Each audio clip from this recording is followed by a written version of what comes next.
జగన్మాత ముందుగా భక్తులందరినీ ఆశీర్వదించడానికి ఈ భూలోకంలో నీ దేవతలందరినీ అయితే తలుచుకున్నావు తల్లి, చాలా సంతోషం.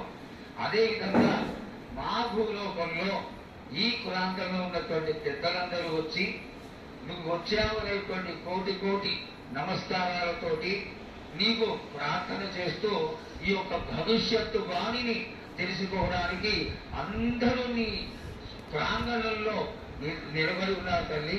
కాబట్టి దయచేసి నేను అడిగినటువంటి ప్రశ్నలకి చక్కటి సమాధానాలు చెప్పి చక్కగా నువ్వు శాంతి చదువుతామని ఆశిస్తున్నా. ముందుగా అందరము చిన్న పెద్ద అందరం కలిసి సాధన సమర్పించి బోనాలు సమర్పించి నీకు సంతృప్తి జరిగిందని చెప్పి మేము అనుకుంటాము. అమ్మా నీ సంతోషాన్ని తెలియజేయ తల్లి. నా ప్రజలందరూ నా బాలబాలికలందరూ సంతోషానందంగా ఘనంగా బోనాలతోటి డప్పు సప్పులతో సాకలతోటి నన్ను ఘనంగా నన్ను వేడుకున్నారు వారు. సంతోషంగా ఆనందంగా అందుకున్నా నేను.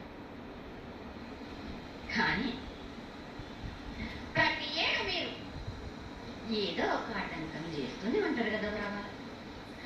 ఏడేళ్ళు నేను చెప్పుతూనే ఉంటా, కానీ మీరు మాత్రం నన్ను లెక్క చేయకుంటున్నారా? అమ్మా మాతోనే ఏదైనా పొరపాటు జరిగితే మమ్మల్ని మన్నించు తల్లి.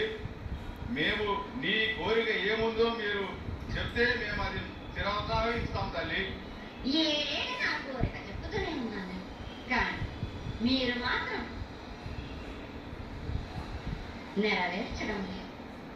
అమ్మా, నిన్ను తల్లిగా భావన చేసి ప్రత్యేక ఇన్ని లక్షల మంది ఇన్ని వేలు లక్షల కొబ్బరికాయలు కొట్టి నీకు కావలసినవన్నీ ప్రత్యక్షంగా పరోక్షంగా అన్నీ నీకు సమర్పించి